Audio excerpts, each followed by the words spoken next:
Okay, I will be talking about the George Lopez show. So it's a sitcom that follows the fictionalized life of George Lopez, in which he works at an aviation factory and gets a promotion at the very beginning of the show.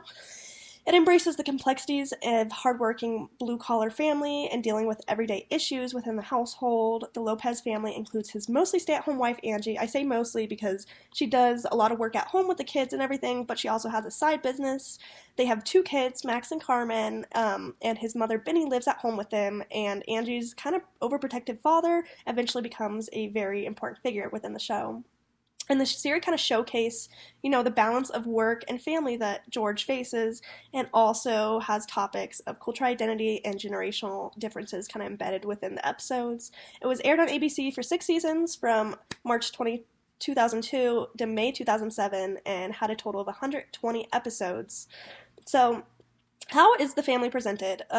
The first, I would say, very important aspect is that it's kind of the first time many Latino viewers saw themselves depicted in an American sitcom, and this was both positive and negative. When I was looking into the show itself, I saw a lot of discourse about how, many viewers felt like there was a lot of stereotypical depictions, and other people felt very positive about the show of just very realistic aspects of their life being portrayed within a show. The next aspect of how they're presented kind of deals with the last one I found really interesting is that, they kind of portray it in a typical white American dream way that we see in other sitcoms of earlier decades. What I mean by this is, they have the typical suburban house, they have the dog, they have the atomic family with the two children, two parents.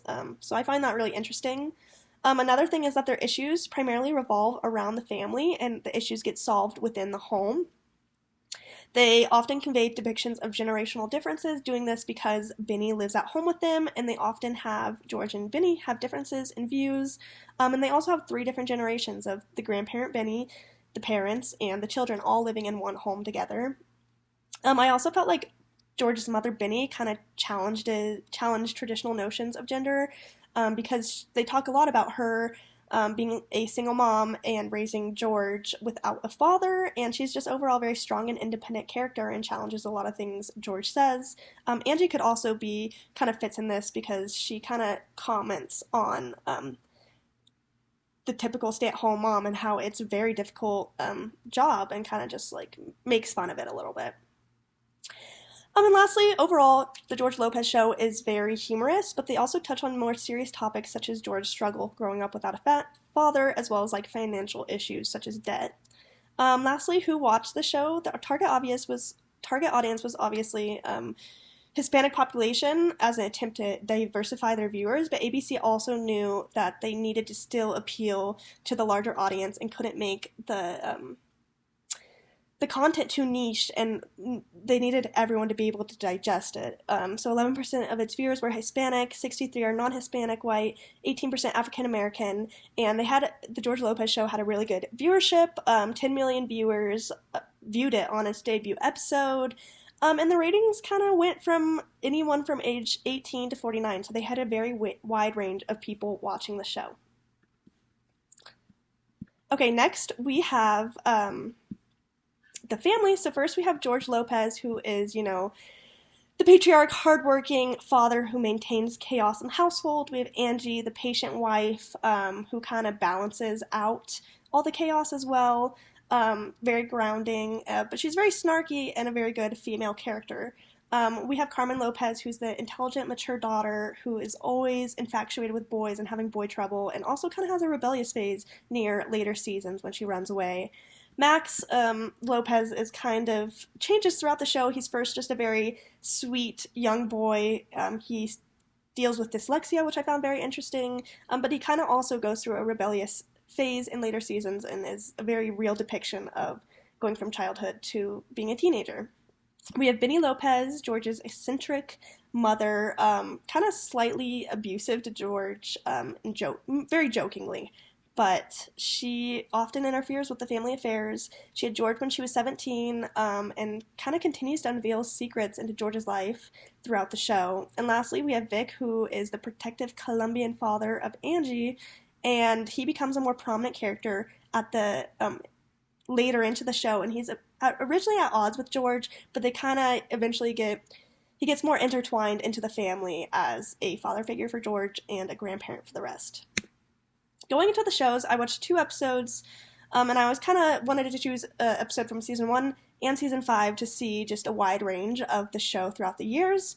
And I also wanted to pick out episodes that dealt with real problems that any typical family, I feel like, would have to face. So the first episode is Love Bites from season 1, and it's centered around the worries George and Angie face now that Carmen has gone through puberty and is physically apparent that she's gone through puberty, and now boys are interested in her. So George reflects on Carmen being his little girl and kind of growing up, and they also give Carmen a safe sex talk, and they kind of show her pictures of STD to scare her, but eventually Benny is the one who really nails it into her because she gives her experience and sacrifice she made getting pregnant at 17, stating, your father didn't ruin my life, I ruined my life.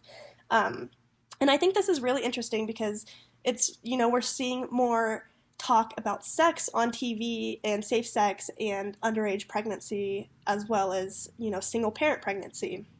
A side plot within the show that I found really interesting deals with Ernie and Max, in which Ernie uses Max and pretends to be a single dad to pick up single moms within the show. And again, this is more discourse and conversation about single parenthood and kind of normalizing it. So the next episode I watched is season 5, George Say I Do More in This Marriage. So this episode is centered around George and Angie volunteering to help couples with marriage counseling. There's kind of a lot of discussion about what makes a healthy marriage, so talking about finances, equal labor, and intimacy. And there's also a lot of discourse surrounding divorce. So they talk about, if you don't talk about your finances, this is the leading cause of divorce. And during this marriage counseling session for others, George and Angie kind of realize that they don't feel like they're splitting the work 50-50.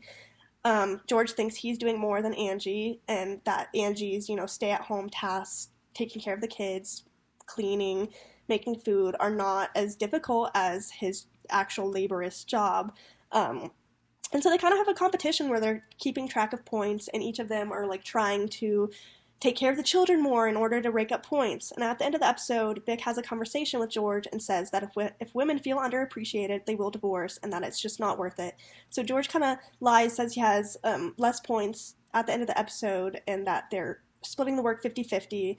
And I also find it interesting, at the end of the episode, there is a part where George is taking on the typical household wife tasks. He's watching Oprah and ironing and making food, and so they're kind of just making fun and commenting on this.